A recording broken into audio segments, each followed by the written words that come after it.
Hey guys, back today with another video. What I want to do is take the general principles and general philosophy that I outlined yesterday in regards to programming and show you how that translates into our next 8-week cycle, or at least the framework of that 8-week cycle. So based on that, when I go to outline a cycle, I start with our goals. And so for these next 8 weeks, my goals are gymnastics virtuosity. And what I mean by that is proper technique, mechanics, really high quality movement with our gymnastics stuff. So any body weight, so pull-ups, dips, strict push-ups, things like that. Getting really solid, really locked in on that. That'll be a focus. Number 2 is I really want to improve work capacity at maximal efforts that are sub 10 minutes. So things like Fran, Helen, you're going to see those a couple times over the summer. And I really want to improve our scores on that and our ability to generate a high power output over that finite period of time. Number 3, I want to do a better job of exposing folks to the Olympic lifts. Specifically the clean is where we're going to spend most of our time.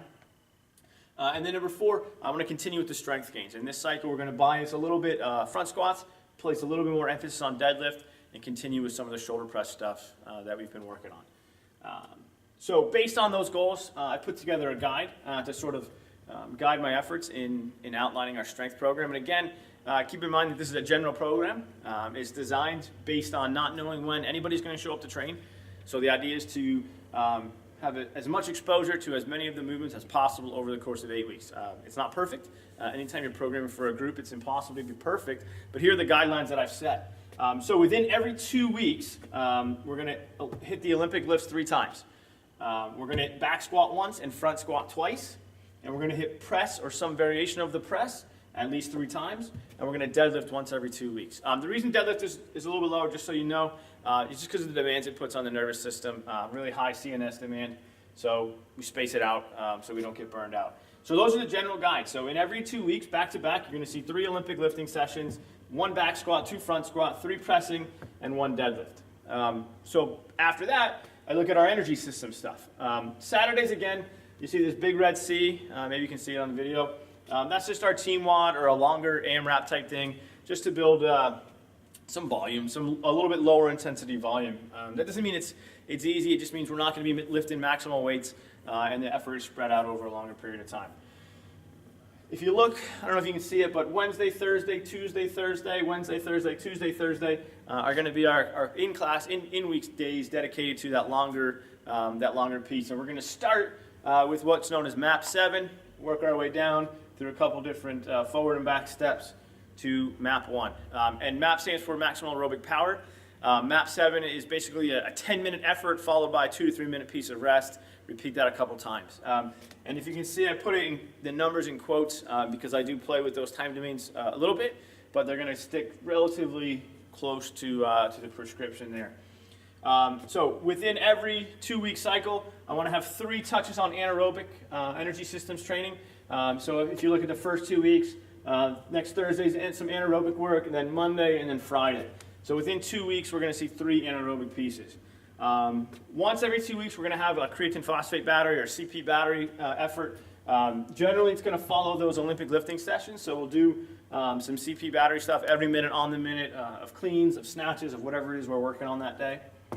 And then the remainder of the sessions, once a week we're going to do an AMRAP or a 5 rounds for time, some type of little tester like that. And then the rest of them are going to be other MAP sessions or aerobic power sessions. And those are going to vary. Most of it's going to be in the MAP 5, MAP 6 range, which is like 3 to 5 minutes, 3 to 6 minutes of work, followed by a couple minutes of rest. We will have some touches on all the way down to MAP 1, which is the 30 seconds on, 30 seconds off piece.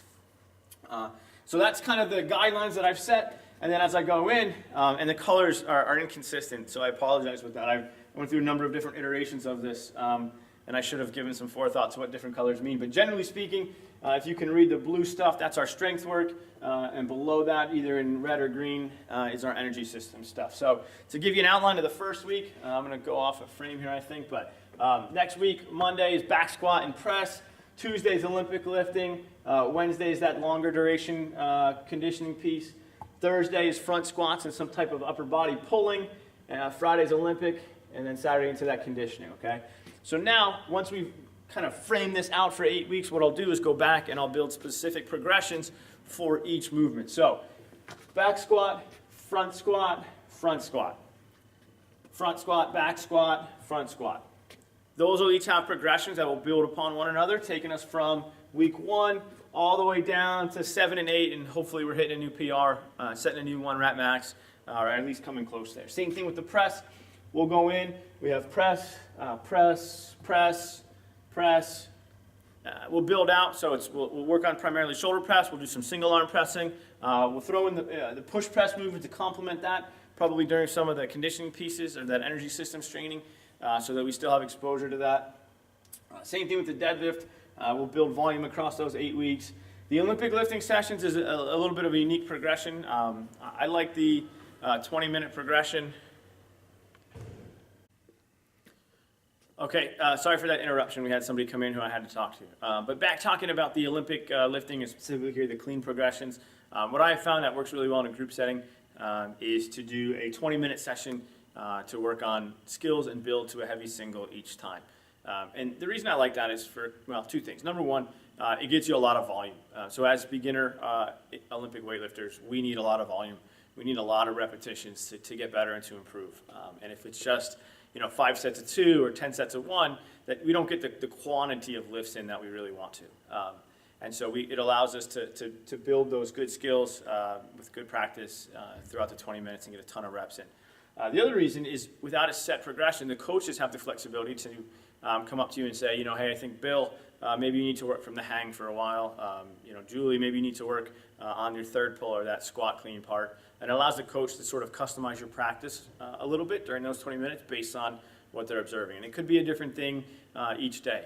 And the important thing is that we can identify 1 or 2 things at a time to work on, and then off you go to practice it. So that's the clean progression.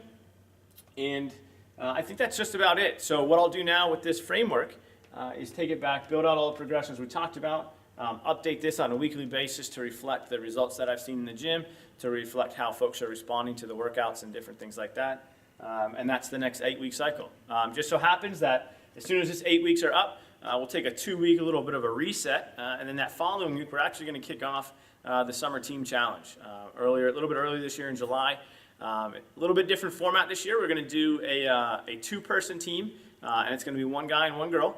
And we're going to pick the teams out of a hat. So we'll have a hat full of the guys and a hat full of the girls. We'll pick 1 and 1. Staff members will be used at the end to fill in any slots that are needed. And that's it. So look for more details on that. The last couple of years, the Summer Team Challenge has been a lot of fun.